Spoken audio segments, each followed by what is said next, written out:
So Ex-Zodiac is a game that I've been following for the better part of like a year now, and I was wanting to make a video about it a couple of months back, whenever the new build of it dropped on Steam. I think it's in early access right now, but my life decided to take a huge steamy hot adult responsibility dump on top of me, so I wasn't able to make a video on it. And since I just made that video on Aero GPX, now seemed like the perfect time to make another video talking about a dead-ass franchise that Nintendo done did kill.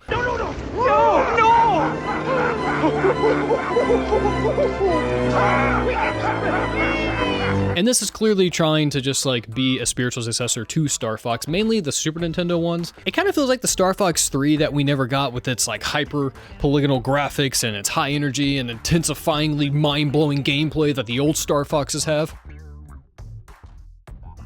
That was not a word. Right now I'm gonna talk about the good and the bad of Ex-Zodiac, and I took notes. There's notes here, yeah. I don't want to show you too much because it's gonna give it all away.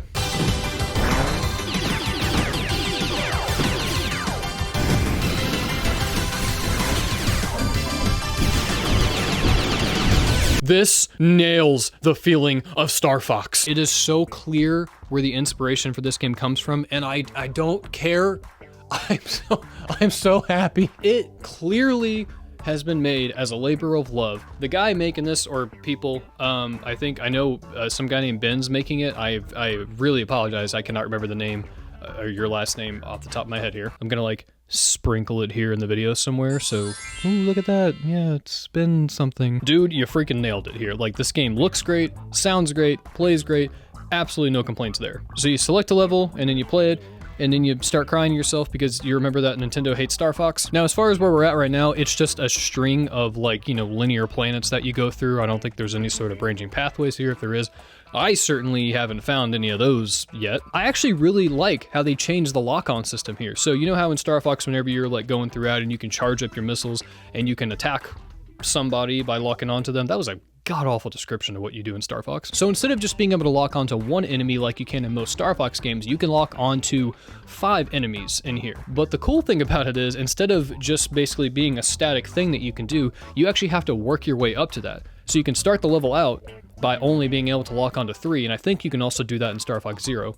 But in this game, you can actually go all the way up to 5 by going throughout the level, shooting down specific enemies, collecting that power up by getting an extra missile, and then going. That's a really cool incentive to try to go for every single enemy, because that's a huge power up in this game, because you got all the shit flying at you all across the stage. And dude, the sense of speed that you get from the boost is insane.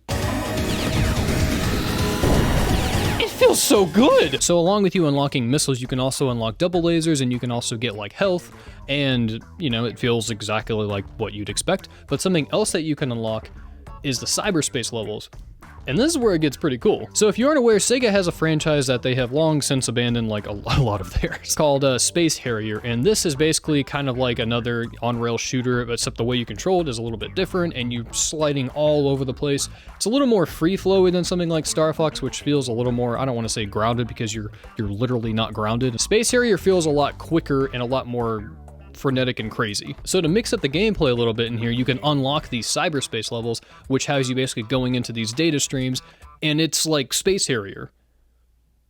Like, completely. I can't really talk a whole lot about these levels, only because I'm not really like the biggest Space Harrier fan. I'm not exactly on the top of the leaderboards here on Speedruns Live for Space Harrier 2. So yeah, these levels, they're a pretty nice change of pace, and they do a really good job of mixing up the gameplay a little, but not too much. We don't want that now. Also, have I not mentioned just how freaking nice this game looks overall? Like, my god, this shit looks pretty.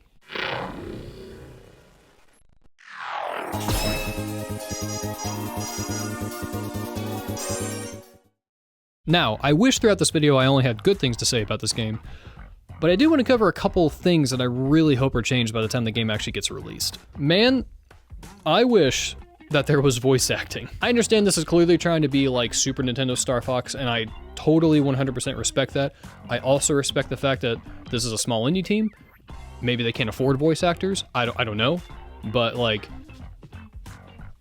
I I wish there was voice acting. I honestly like hardly ever read the text that pops up here on the bottom because I'm so occupied with trying to figure out what is going on the screen and shooting people down and getting higher points and getting power-ups and all that fun stuff. I just find myself completely skipping what's down there, and I feel like there's actual like story being told here, and I don't know what the f*** is going on. It's kind of like if you're watching like Die Hard and like throughout one of the action scenes, instead of them talking to each other, or you just have like a dialogue box pop up.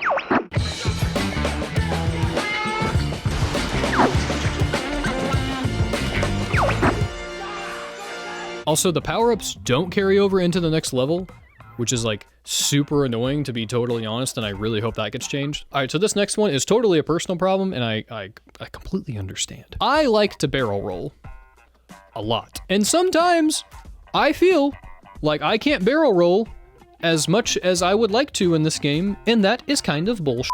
I think it feels a bit better in some of the other Star Fox games because like that cooldown period in between barrel rolling is a lot smaller, at least in my opinion it is, so you can pull them off a lot quicker and a lot snappier than you can in this game. Now again, I totally recognize that might be a me problem, and I think it probably is, to be totally honest with you, because I like to barrel roll with the strength of like 1,000 squirrels coked out on meth, but it did impact my experience, so I felt like I had to mention it. I probably just suck. So yeah, Ex-Zodiac, aside from those like few complaints that I had, really solid time. I very highly recommend this. Again, if you're looking for something that's gonna really scratch that Star Fox itch, I don't know what I was doing there, then like definitely play this game. I mean, absolutely 100% can highly recommend this. So yeah, I'm good. I don't have like anything more to say personally on that. I think I just about covered it.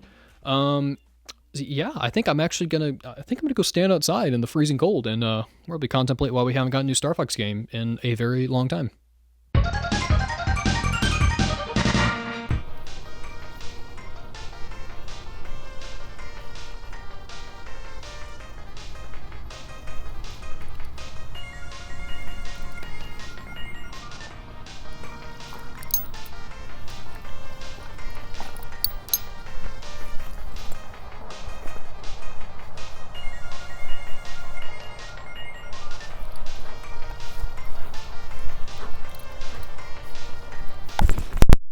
Are you proud of yourself? You just knocked the microphone loose.